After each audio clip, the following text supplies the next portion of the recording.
Ladies and gentlemen, welcome back. It is time for game number 2 here in the final match of Group A in the round of 16. It is Ro16 versus TrueTouch. Ro16 on the brink of being eliminated. Can he pull it back? I don't know, Elegant. It seems tough. It's going to be really tough. As we saw last game, TrueTouch seems to be a step ahead. Ro16, I just didn't feel like TrueTouch was ever really in any significant danger from those lings. Yeah. He just seemed to be able to call it all a little bit too easily. Ro16 maybe going to have to do something to somehow grab the element of surprise and make TrueTouch a little bit uneasy in some way. Because just leaving him alone to play his own game I don't think it's going to be the way forward. Well, again, I have the perfect solution for you, or for Ro16 rather. Proxy hatch in the middle of the map. It's easy peasy, so obvious. Man. It's legit. Dude, legit. Somebody used it in Gambit's Cup and won, alright? Really? Although I think it was against Protos. Yeah, probably. Anyway. Oh well, it's still applicable. It's legit. Ro16, do it, man. Just do it. If you're going to go out with a bang, and if you win, well, that's awesome. Win with a bang. Yes, exactly. So with that, going into game number 2. Let's go.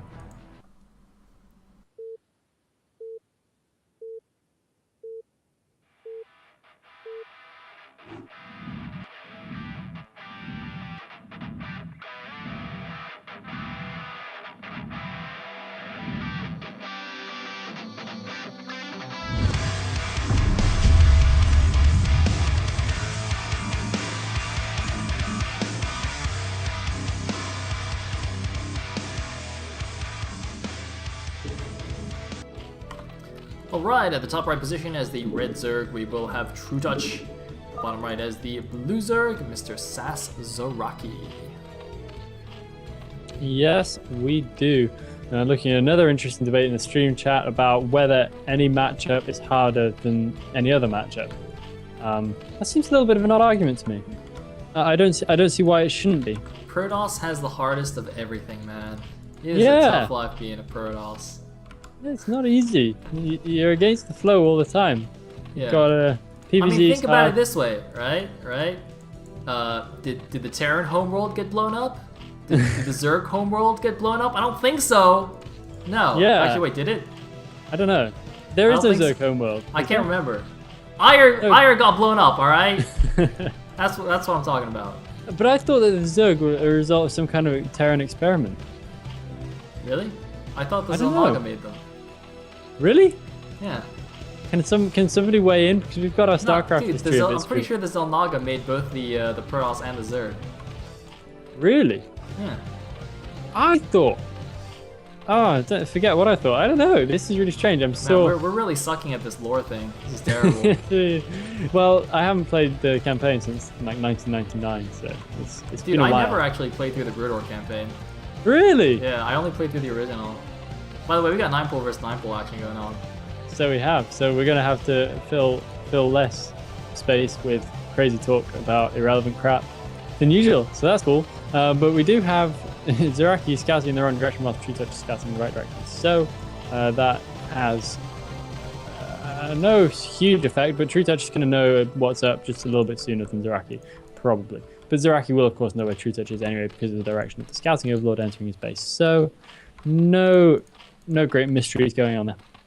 Yeah, but I think TrueTouch knowing his opponent's 9-pooling and Ro16 not being sure is definitely going to play a role here. I mean, I imagine Ro16 will move out fairly quickly with his lings anyway, and as soon as he sees the lings of TrueTouch, he'll probably know that they both went 9-pool, but it'll just be a few extra seconds of doubt, and that kind of thing can make all the difference. By the way, we do have 2 guys on gas for both players. That is deliberate after the 9-pool. Of course, you have so few drones in total that you just don't actually want all 3 on gas. And TrueTouch's doing the run around here. Oh man, this could be bad. Oh no. Although it's equally as bad for both of them, surely. Apart from TrueTouch has the advantage of actually knowing what's happening, but both of them are going to be in disadvantageous defensive positions. But there's going to be nothing left at home for poor Ro16. Ro16 has only 2 lings at home. It might just be enough in conjunction with the drones. He's going to see the lings coming into his base. He's going to lose 1 for free, but he has 3 lings at home. He needs to do some decent attacking action now. He's going in. He might be able to snipe off some stuff, but there are 4, now 6 lings ready and waiting for him. He manages to get 1 drone nice and early on. How can he do back at home? The spawning pool is in a nice position. It looks like speed is going to finish very, very soon, so that's going to be a great help to him. And actually, Zaraki not doing too badly at all so far, but I think he did lose a decent portion of his ling force in his opponent's main base, so that's not too great for him. And there are more lings coming his way as well, and suddenly losing a couple in his own main base and losing 2 more. True Touch just getting superior positions every single time. This is starting to get pretty grim. Zaraki's dead. Zaraki is completely dead here. There's 3 more lings, 4 more lings coming into his main base. I don't think he can save his pool, and thus he was obviously going to die. And he can't even drill. No, pool not to fall yet. Trudeau's just going to ward off those lings for the time being, but there he goes, and that is basically GG here. The drone's coming off the line. The desperation move from Zaraki, but I think he knows as well as we do that this game is basically done. Unfortunately for Zaraki, Trudeau is making the nice little runaround move there, having the early scout. Where the hell are these drones going? I don't even know. They're Zaraki trying now just completely lost. Oh god, more drones going down as he tries to make a spawning pool. Oh my god, this is just a horrible way for Zaraki to go down. But yeah, you're right, he's completely screwed. He's losing more and more drones. All True Touch has to do is keep making more lings and keep sending them in. That is basically his whole mission at this point. Probably can't even save the lair if True Touch decided he really wants to kill it. The drones grab themselves a couple of kills, but GG! GG! True Touch takes it down 2-0, easy peasy, and will advance. Zaraki, unfortunately, has been eliminated. Yeah, that was pretty rough right there for Zaraki, but True Touch was just all over it. Really, really, really dominant. And yeah, Zaraki just had no answer. It was a pretty interesting move going around there. I mean, obviously you might think, well, you know, Zaraki should have had equal ling numbers anyway, and you're correct, but, you know, he lost 1 ling running back into his own base, and then just kind of didn't micro very well, to be completely honest. The micro in his main was not that good. He kind of got the spawning pool, it just worked against him as well, that spawning pool placement. He couldn't drill. At one point, he kind of tried to bring drones offline, but they had to go all the way around. It was so much better for True Touch than it was for him. And it seems like a minute kind of difference, but it could have been the difference in that game between winning and losing. Spawning pool placement. Yeah, see, that stuff does make a difference. You know, we often point it out, and it often doesn't actually do anything. But in this case, it would have done something. Zaraki might have held off if he built a pool on the bottom instead of the top.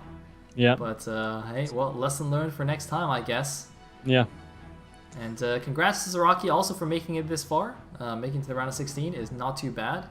Yeah, it's no mean feat. I was going to say that means you get seeded into the round of 24 next season, but of course next season is championship season, so we don't actually know how the seeding is going to work.